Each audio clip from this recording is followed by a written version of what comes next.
তিনি যাতে বিদ্বেষমূলক কোনো কথা না বলেন। দেখেন, বিদ্বেষমূলক কোনো কথা এটা প্রচলিত আইনেও বলা যায় না। আপনি যে কথায় ট্রাইব্যুনাল এর ইমেজ সংকটে পড়ে বা কন্টেম্পট হয়, এই বক্তব্য তো প্রচলিত আইনেও করা যায় না, আন্তর্জাতিক আইনেও করা যায় না। তো সেখানে তখন তাকে কিন্তু ওনার বক্তব্য বলতে বারণ করা হয়নি, শুধু বলা হয়েছে বিদ্বেষমূলক বক্তব্য। সো উনি তো কত কথাই বলেন, সেই জন্য তো কোর্ট কোনো না, এটা বিদ্বেষমূলক, যেটা বিদ্বেষমূলক মানে আপনি নির্ণয় করেন ওইভাবে যে যদি এটা কন্টেম্পচুয়াস হয় তাহলে আপনার বিষয়টা অন্যরকম। আর যদি উনি স্বাভাবিক কথাবার্তা বলেন, ওইটার উপর তো আমাদের কোনো নিষেধাজ্ঞা নাই। আপনি মানে মাঠের কথা যদি আমাকে কোর্টে বলতে বলেন তাহলে তো আমরা কনফ্লিক্টিং হয়ে যেতে পারে। বিষয়টা হচ্ছে উনি যদি ধরেন আসেন,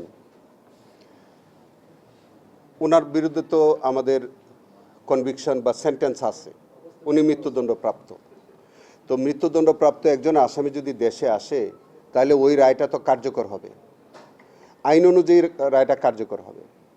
এখন উনি যদি আপিল করতে না পারেন অথবা আপিল না করেন, যেভাবেই আপনি বলেন, উনি যদি আপিল না করেন অথবা আপিল করতে না পারেন, আইনে যদি বার থাকে, অথবা যদি উনি করতে পারেন, উনি যদি আপিল করতে পারেন তাহলে এক প্রক্রিয়া শেষ হবে।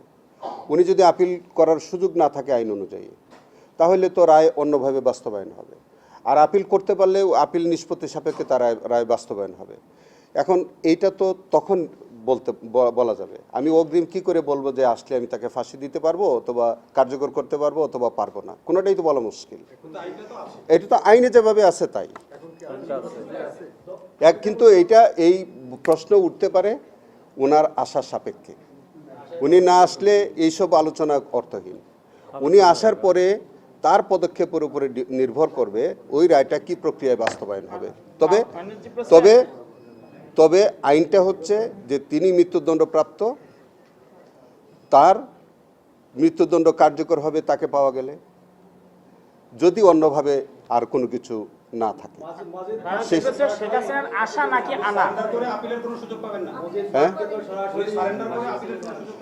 আচ্ছা, মৃত্যুদণ্ডের ক্ষেত্রে আমাদের দেশে কেউ বেল পেয়েছেন নজির নাই। এটা আপিল নিষ্পত্তি সাপেক্ষে ফয়সালা হয়। যারা যাবজ্জীবন প্রাপ্ত তারা জামিন পেতে পারে, নজির আছে। কিন্তু নির্বাহী আদেশ তো আর আমাদের ব্যাপার না, নির্বাহী আদেশ তো সরকারের সাথে তাদের ব্যাপার, সেই বিষয়ে তো আমি কিছু বলতে পারবো না। তবে আইনগতভাবে যেটা আছে যে উনি যে সুযোগটা আছে, উনি দেশে আসলে উনি যদি আপিল করার সুযোগ আইন অনুযায়ী থাকে, আর যদি উনি আপিল করেন তাহলে আপিল নিষ্পত্তি সাপেক্ষে হবে। আর আপিল যদি তার করার এখতিয়ার না থাকে বা আপিল করার যদি আইনগত সুযোগ না থাকে তাহলে যাভাবে নিষ্পত্তি হয় সেভাবে হবে। এটা সম্পূর্ণ আইন অনুযায়ী বাস্তবায়ন হবে, আর বাইরে কিছু বলার আনার বিষয়টা, আসার বিষয়টা না। তাহলে ওনার কি আশা নাকি আনা, কোনটা? আশা এবং আনা, আপনি যেটা বলছেন যে আমাদের সাবেক প্রধানমন্ত্রী শেখ হাসিনার আশা এবং আনা দুইটাই তো বলা যায়। উনি আসতেও পারেন, আনতেও পারেন। সরকার তাকে আনার জন্য চেষ্টা করছে।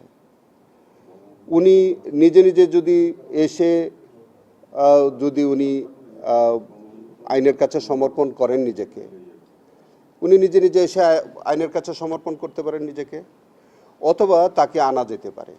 দুই প্রক্রিয়াই তো মানে ওপেন আছে। এখন এই প্রশ্নও তো আমি কি উত্তর দিব বলেন? কারণ হচ্ছে যে সরকার তো তার রায় বাস্তবায়নের জন্য আইনগতভাবে তার যে প্রক্রিয়া সেটা সরকার করছে। পাশাপাশি উনি যদি নিজে থেকে আসার চেষ্টা করেন এবং আইনে নিজেকে আত্মসমর্পণ করেন বা যে প্রক্রিয়াই করেন সেটা সেইভাবে হবে। এই বিষয়ে তো আসলে মানে কি বলবো, বলার তো কিছু আইনে আপিলের সুযোগ আছে কিনা এর আগে আমি বলেছি যে আইনে যে সেকশন 21 সাবসেকশন 2 or 3 ওখানে সেখানে দেখবেন যে ওখানে বলা আছে যে 30 দিনের মধ্যে তাকে আপিল করতে হবে। ওই সেকশনটার মধ্যে আবার বলছে যে 30 দিন অতিবাহিত হওয়ার পরে তার কোনো আপিল দায়ের করা যাবে না।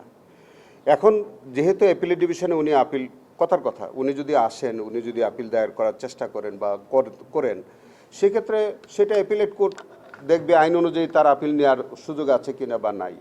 আমরা আপাতত দেখি যে 21-3 অনুযায়ী যেহেতু 30 দিন পার হয়ে গেছে এবং যেহেতু ওই সেকশনে বলছে যে এরপরে আর কোনো আপিল লাই করবে না, অতএব আপিলের সুযোগ নাই বলে আইন অনুযায়ী আমার মনে হয়। 104 কমপ্লিট জাস্টিস, শোনেন, 104 হলো যখন কোনো আপিল হয়, কোনো প্রসিডিং যখন অ্যাপিলেট কোর্টের সামনে থাকে, তখন কমপ্লিট জাস্টিসের প্রশ্ন ওঠে। এর আগেই যদি মানে আপিলটা অ্যাডমিসিবল কি অ্যাডমিসিবল না, সেখানে কমপ্লিট জাস্টিসের বিষয়টা দেখা যাক কি হয়, দেখেন।